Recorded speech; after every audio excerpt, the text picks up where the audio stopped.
Welcome to my YouTube channel K R tuition classes. मैं हूं आपका दोस्त कमल सिंह वेद। आज हम क्लास 10th का फर्स्ट फ्लाइट बुक का फर्स्ट चैप्टर पढ़ रहे हैं, अ लेटर टू गॉड। इसका मैं आपको समरी बताऊंगा हिंदी में, ठीक है। तो चलिए स्टार्ट करते हैं। लेंचो एक किसान है, ठीक है। उसके घर के बारे में और फसल के बारे में दिया हुआ है। लेंचो अकेला रहता था एक घाटी के अंदर, ठीक है। उसका एक घाटी के अंदर अकेला ही घर था। यह एक नीची पहाड़ी की चोटी पर था। वहाँ से वह नदी और खेतों को आराम से देख सकता था। लेंचो की फसल अच्छी थी, मतलब उसकी जो फसल थी वो अच्छी तरह से उग रही थी, पर उसको बारिश के पानी की ज़रूरत थी। अब बारिश का आना देखो, लेंचो ने आकाश की उत्तर दिशा की तरफ देखा। उस तरफ वर्षा के बादल थे, मतलब ऐसा लग रहा था कि बारिश होने वाली है। उसकी पत्नी शाम को खाना बना रही थी। उसने उसे बताया कि परमात्मा परमात्मा ने चाहा तो वर्षा जरूर होगी। शीघ्र ही वर्षा की बड़ी बड़ी बूंदें गिरने लगी। पहले तो उसे उम्मीद लगने लगी कि हाँ, अब बारिश हो जाएगी, अब मेरी फसल और अच्छी हो जाएगी। लेंचो वर्षा का अपने शरीर पर अनुभव करने के लिए बाहर गया। वह काफ़ी खुश था। उसने कहा कि वर्षा की बूंदें नए सिक्के थे। उसने पानी की बूंदों को सिक्के के रूप में क्यों कहा? क्योंकि वह चाहता, वैसे पैसे के रूप में समझ रहा था। अगर उसकी फसल अच्छी होगी तो इस फसल को बेच के वो बहुत सारा पैसा कमा सकता था। ओले और उनके कारण विनाश। देखो, लेकिन क्या हुआ, जो बारिश थी वही उसके लिए अभिशाप बन गई। बारिश जितनी उसने सोची थी उससे ज़्यादा हो गई थी, ठीक है। तो उसके साथ ही ओले भी गिरे थे, तो ओले हर स्थान पर गिरने लगे। जो खेत था वो सफ़ेद रंग का हो गया, जैसे नमक से ढक गया हो। फसल पूर्ण रूप से बर्बाद हो चुकी थी। लैंचो उदास हो गया था। उसने महसूस किया कि उस वर्ष उन्हें भूखा रहना पड़ेगा। उनके पास अगली फसल के लिए बीज भी नहीं होंगे। फिर परमात्मा को लेंचो पत्र लिखने का निश्चय करता है। उसकी सारी उम्मीदें टूट चुकी होती है, ठीक है। वो सारा पैसा लगा चुका होता है अपना।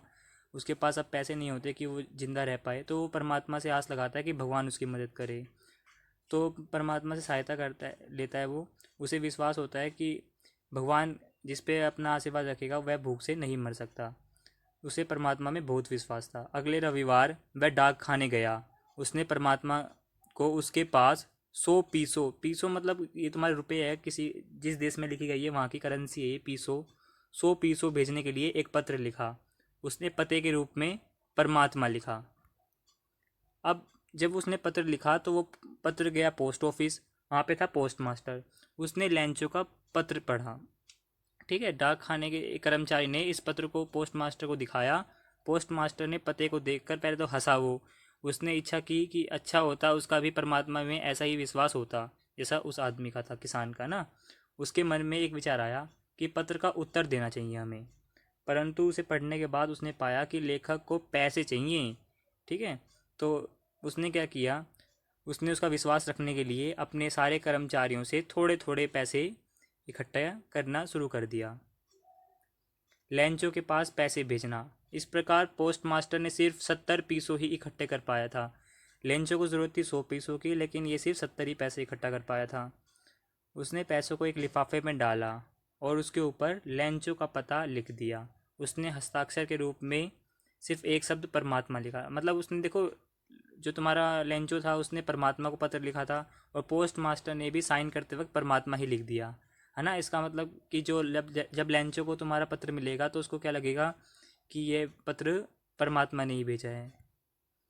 लेंचो द्वारा पैसों की प्राप्ति। अगले रविवार लेंचो डाक खाने गया, ठीक है। पत्र का जो रिप्लाई आने वाला था, क्योंकि उसने पूछा कि उसके लिए क्या कोई पत्र आया है। उसे वह पत्र दिया गया। लेंचो ने पैसा देखकर कोई आश्चर्य नहीं दिखाया, क्योंकि उसे बिल्कुल यकीन था कि पैसे तो मिलेंगे ही मिलेंगे। जब उसने पैसे गिने तो उसे गुस्सा आया। उसने महसूस किया कि परमात्मा कोई गलती नहीं कर सकता था, क्योंकि उसने तो 100 पैसे मांगे थे, लेकिन मिले कितने? उसे 70 रुपये मिले। परमात्मा परमात्मा को लेंचो का पत्र डाक खाने के कर्मचारियों को धोखेबाज कहना। देखो, उसने 100 पैसे मांगे थे, लेकिन उसे मिले कितने थे? 70 ही पीसों मिले थे उसको। तो उसने क्या किया, देखो, तुरंत ही लेंचो ने परमात्मा को दूसरा पत्र लिखा। जो ये दूसरा पत्र लिखा था ये शिकायत के रूप में लिखा था कि आपने जो पैसे भेजे थे उसमें 30 रुपये कम थे।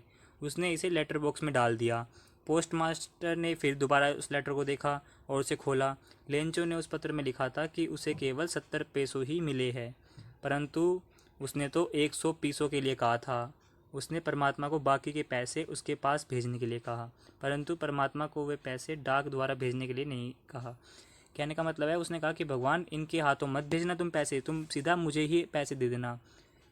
ठीक है, यह इसलिए था क्योंकि डाक खाने के कर्मचारी धोखेबाज है। कहने का मतलब है, उसको इतना विश्वास था कि भगवान कभी भी कम पैसे नहीं भेजेगा। जो ये कर्मचारी थे, इन्होंने ही बीच में कहीं घपला करके पैसे, जो 30 पैसे थे, वो खा लिए।